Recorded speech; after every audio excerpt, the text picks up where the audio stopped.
मैं तो प्रेम से बहुत पीड़ित हो चुका हूं। और आप कहते हैं प्रेम का ही ऊर्ध्वगमन भक्ति। प्रभु, अब उस कीचड़ में नहीं पड़ना चाहता। उस कीचड़ में कमल भी है।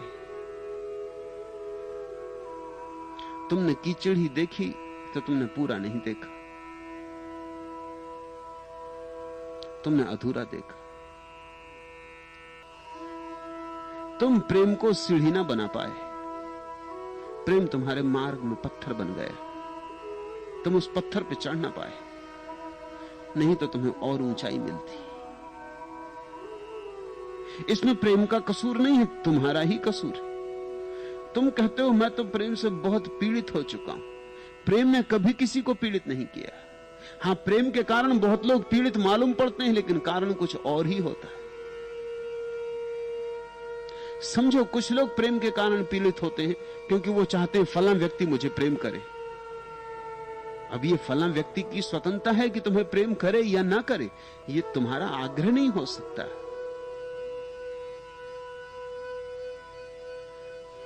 तुमने किसी के सामने जाके और किसी के घर के सामने जाकर और बोरिया बिस्तर लगा दिया और कहा कि हम अनशन करेंगे, हमसे प्रेम करो, हम सत्याग्रह करते, नहीं तो हम मर जाएंगे।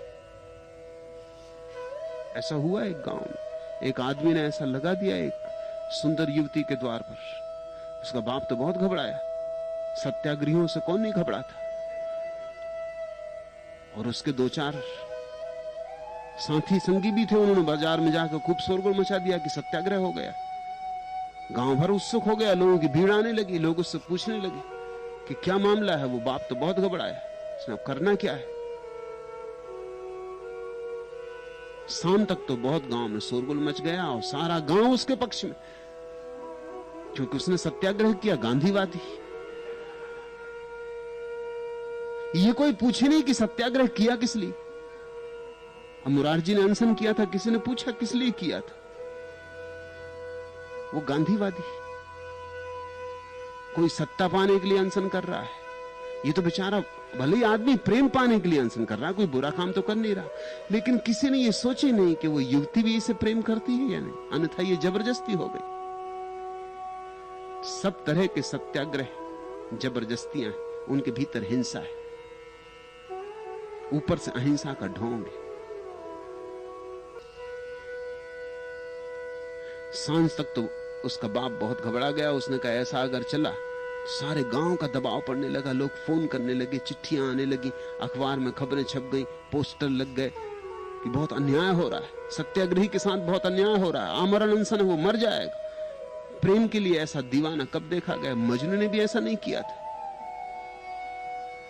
और बेचारा बिल्कुल अहिंसक है, वहां बैठा अपना खादी के कपड़े पहने हुए, कुछ बोलता नहीं, कुछ चालता नहीं, चुप बैठा। किसी ने उसके बाप को, लड़की के बाप को सलाह दी कि अगर इससे निपटना हो तो एक ही रास्ता है, उससे निपट सकते हो। क्या रास्ता है? उसने कहा मैं हल कर देता हूं। वो भागा गया और एक बूढ़ी वेश्या को लेवा लाया, एक बिल्कुल मरी मराई वेश्या। एक तो वेश्या और मरी मराई, उसको देख के किसी का जी मिचला जाए। भयंकर बदबू उससे आ रही, उसको ले आया। उस युवक ने जब देखा, वो जो सत्याग्रह करा था, तू यहां किस लिए आई? उसने कहा मुझे तुमसे प्रेम, मैं भी यही सत्याग्रह करती हूं, जब तक तुम मुझसे विवाह ना करोगे मर जाऊं भला। बस फिर घड़ी आधा घड़ी में युवक ने अपना बिस्तर सटोला और भागा। फिर सत्याग्रह समाप्त हो गया।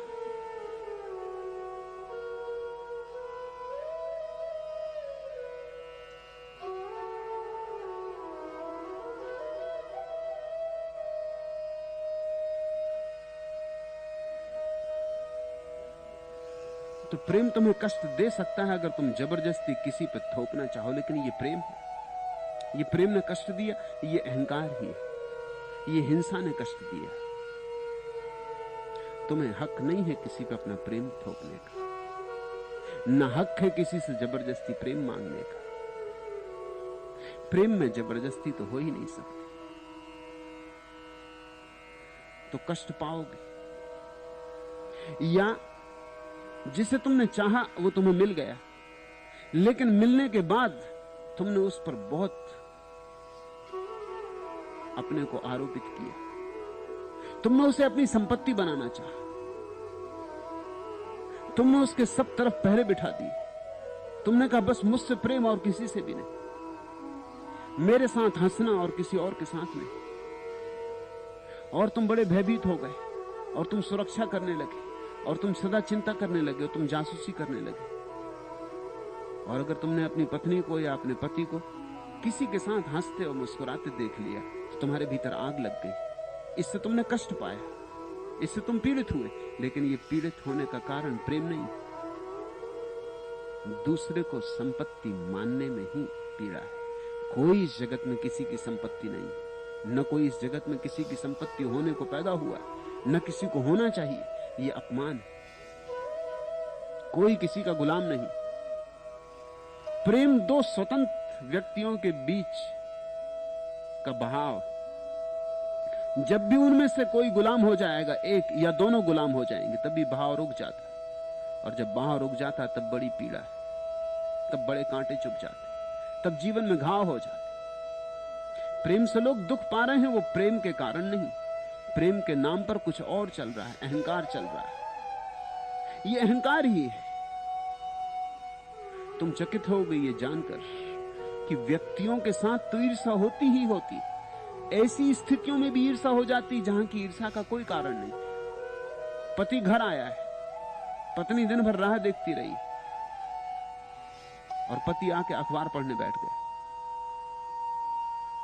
पत्नी अखबार छीन ले सकती, फाड़ के फेंक दे सकती, अखबार से ईर्ष्या हो जा सकती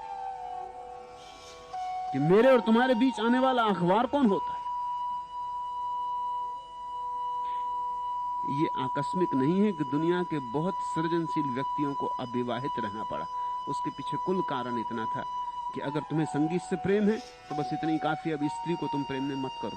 स्त्री के प्रेम में पड़े तो संगीत और स्त्री में संघर्ष हो जाए। सुकरात की स्त्री सुकरात को पीट देती थी। एक बार उसने चाय की पूरी केतली सुकरात के ऊपर उड़ेल दी। उसका आधा चेहरा सदा के लिए जल गया और काला हो गया। क्या अड़चन थी? अड़चन यही थी कि सुकरात सदा दर्शन में लीन था। उसके शिष्य आते, वो दर्शन की बातों में ऐसा तल्लीन हो जाता कि पत्नी को पीड़ा होने लगती। उसे पीड़ा यह थी कि ये दर्शन शास्त्र को मुझसे ज्यादा चाहता। अब ये किसी व्यक्ति के साथ भी ईर्ष्या का कारण नहीं, लेकिन दर्शन शास्त्र को मुझसे ज्यादा चाहता। ये बात स्त्री बर्दाश्त नहीं कर सकती।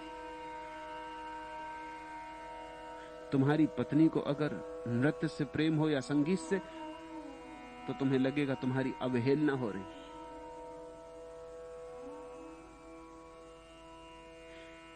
तुम ध्यान रखना, कहते हो मैं तो प्रेम से बहुत पीड़ित हो चुका हूं, तो जरा तलाश करना प्रेम के कारण। प्रेम के कारण कोई कभी पीड़ित नहीं होता। प्रेम के साथ कुछ और जुड़ा होगा, कुछ और लगा होगा। प्रेम का नाम होगा, भीतर कुछ और होगा। अहंकार होगा, ईर्ष्या होगी, परिग्रह का भाव होगा, मालकियत होगी। तो फिर तुम कष्ट पाओगे और उस कष्ट के पाने के कारण तुम प्रेम से घबरा जाओगे और तुम कहने लगोगे प्रेम गलत है। तब तुमने दूसरी भूल की, क्योंकि प्रेम ही प्रीति बनता और प्रीति ही भक्ति बनता। अब तुम उससे भी वंचित हुए। तुम प्रेम से भी गए और परमात्मा से भी गए। मैं तुमसे कहना चाहता हूं, ठीक से विश्लेषण करो, ठीक से निदान करो और प्रेम के मार्ग पर जो जो अड़चनें दूसरी हों उन्हें हटा दो। प्रेम इतना बहुमूल्य है कि उसके लिए सब कुछ कुर्बान किया जा सकता है। अहंकार, मालकियत, सब कुर्बान किया जा सकता है। मगर दुनिया में अजीब लोग हैं, बातें प्रेम की करते और जब भी कुर्बानी का सवाल आता तो प्रेम की कुर्बानी देते। अगर अहंकार और प्रेम के बीच चुनना है तो तुम अहंकार चुनते हो, प्रेम नहीं चुनते।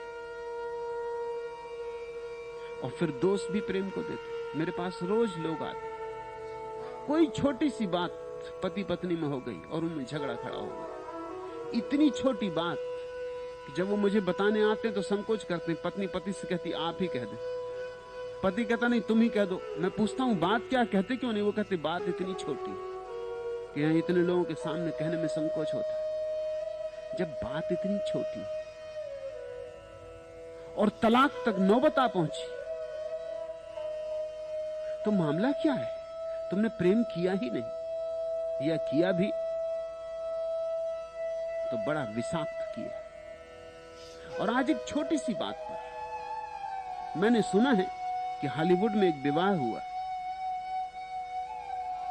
और जब उस अभिनेत्री ने अपने पति के साथ रजिस्ट्रार के दफ्तर में दस्तखत किए, दस्तखत के करते ही उसने कहा कि नहीं, रजिस्ट्रार से कहा कि रद्द करिए, मुझे ये विवाह नहीं करना। रजिस्ट्रार भी चौंका, उसका पति तो बहुत चौंका, होने वाला पति जो कि हो ही चुका था, पति दस्तखत हो चुके थे स्टाम्प पे। रजिस्ट्रार ने कहा लेकिन अभी तो कोई बात ही नहीं हुई, झगड़ा शुरू ही नहीं हुआ। मुझे पता है कि साल 6 महीने में झगड़ा शुरू होगा, मगर अभी तो कोई बात भी नहीं उठी। उस अभिनेत्री ने कहा झगड़ा हो गया क्योंकि मैंने अक्षर दस्तखत किए और इसने इतने बड़े अक्षर किए मेरे सामने। इससे मतलब साफ है, ये झंझट में मुझे पढ़ना नहीं। ये अभी से दिखाने लगा अपनी अकड़। मैंने छोटे छोटे अक्षर बनाए और इसने बड़े बड़े अक्षरों में दस्तखत कर दी। ये बात साफ हो गई, इसमें आगे जाने की जरूरत नहीं। ऐसी छोटी छोटी बातें प्रेम के मार्ग पर अवरोध है।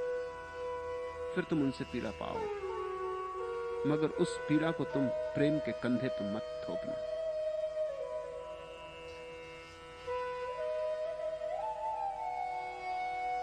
प्रेम ने कभी पीड़ा नहीं दी, प्रेम ने सदा सुख दिया है, प्रेम ने सदा शांति दी है। प्रेम है तो एकमात्र वस्तु है इस जगत में जिसमें परमात्मा की थोड़ी झलक है। प्रेम ही तो एकमात्र ऊर्जा है यहां, जो आदमी की बनाई हुई नहीं, जो अकृत्रिम स्वाभाविक है, जो तुम्हारे प्राणों के प्राण में बसी, जो तुम्हारी आत्मा का भोजन। जैसे शरीर बिना भोजन के ना जी सकेगा, वैसे तुम्हारी आत्मा भी बिना प्रेम के नहीं जी सकती। इसलिए तो प्रेम की इतनी तलाश है, और जिसको प्रेम मिल जाता है उसे सब मिल जाता है। फिर इसी प्रेम के और आगे सोपान है। प्रेम तो सीढ़ी का नाम है, फिर इसके आगे और सीढ़ियां हैं, मगर वे सब प्रेम से ही उत्पन्न होती।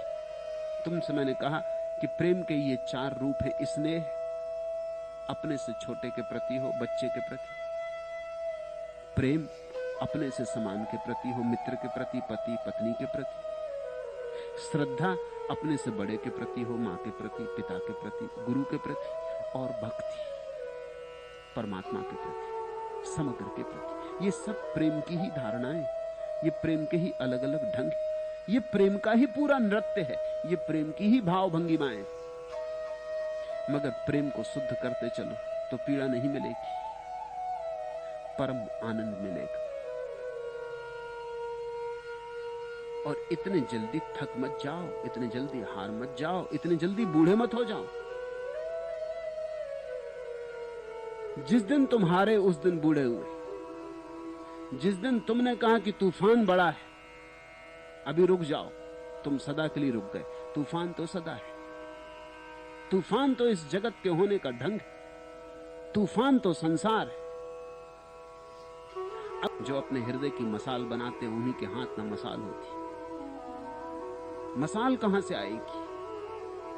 जो अपने को जलाते उन्हीं के पथ पर रोशनी होती, और तो कोई रोशनी का उपाय नहीं। जो अपने प्रेम को प्रज्वलित करते उन्हीं का मार्ग रोशन हो जाए। अभी जी को मार के खड़े हो गए तो सदा के लिए खड़े हो जाओगे। ऐसे ही तो बहुत लोग खड़े हो गए, सदियों सदियों से खड़े, न मालूम कितने जन्मों से खड़े, उतरते ही नहीं तूफान।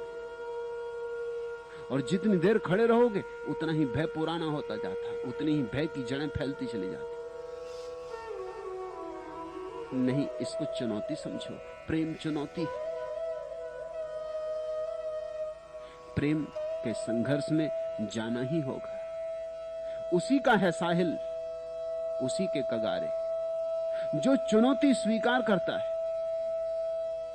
उसी का है साहिल, उसी के कगारे, तला तुम में फंस कर जो दो हाथ मारे, तूफान में उतर के जो दो हाथ मारता है, फिर तूफान सहयोगी हो जाता है। तूफान सदा ही दुश्मन नहीं है, तूफान दुश्मन उनका है जो किनारे पर खड़े, तूफान उनका संगी और साथी है जो उसमें दो हाथ मार के आगे बढ़ते। तूफान उन्हें उठा लेता है, तूफान उन्हें दूसरे किनारे तक पहुंचा देता, तूफान उनके लिए नाव बन जाता। उसी का है साहिल, उसी के कगारे, तला तुम में फंसकर जो दो हाथ मारे, अंधेरी फजा सांस लेता समंदर, यूं ही सर पटकते रहेंगे ये धारे, कहां तक चलेगा किनारे किनारे।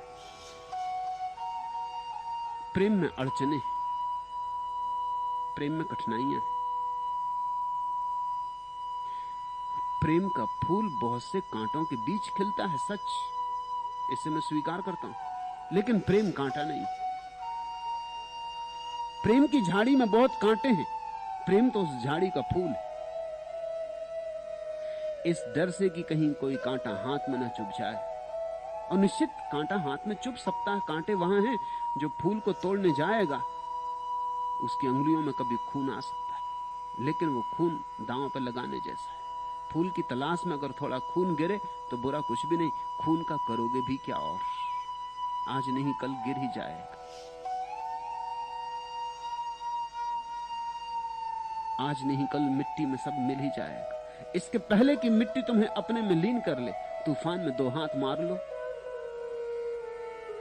इसके पहले कि कब्र में समा जाओ, जिंदगी, जवानी, जोश, इसका थोड़ा उपयोग करो, थोड़े पंख फैला लो। और कांटे हैं जरूर, यही तो मजा है गुलाब के फूल को पाने का। कांटे ना होते तो पाने में कुछ अर्थ भी ना होता। किनारा है दूर और तूफान है बड़ा, यही तो चुनौती है। और मैं उसी को बूढ़ा कहता हूं जो जीवन की चुनौतियां छोड़ देता है। वही जवान है जो जीवन की सारी चुनौतियों को स्वीकार करता है। चुनौती के स्वीकार की मात्रा ही जवानी की मात्रा है। तब कोई आदमी मरते दम तक जवान रह सकता है, और कोई आदमी पहले से ही बूढ़ा हो सकता है। यह देश बुरी तरह बूढ़ा हो गया। इस देश की फजा बूढ़ी हो गई, इस देश की हवा बूढ़ी हो गई। इस देश में बच्चे बूढ़े ही पैदा होते, पैदा होते से ही उनके जीवन में क्या क्या गलत है, क्या क्या बुरा है, क्या क्या कठिन है, उसका ही सारा शिक्षण चलता है। उन्हें जीवन को स्वयं देखने का मौका ही नहीं मिलता। वे अपनी परख पैदा नहीं कर पाते, अपना अनुभव नहीं ले पाते, वे किनारे पर ही अटक जाते, वे कभी जवान नहीं हो पाते। मैं तुमसे चाहता हूं कि तुम उतरो तूफान में, तूफान से तैरे तो ही दूसरा किनारा पा सकोगे। इस पार संसार है, उस पार परमात्मा है, और प्रेम का तूफान है दोनों के बीच। लेकिन प्रेम को शुद्ध करते चलना है, रोज रोज शुद्ध करते चलना है। प्रेम से गंदगी हटाते चलना है, प्रेम से कीचड़ छांटते चलना है, और प्रेम के कमल को संभालते चलना है। एक दिन जब प्रेम परिपूर्ण रूप से शुद्ध हो जाता है, जब अपने पूरे निखार को उपलब्ध होता है, तो वही भक्ति।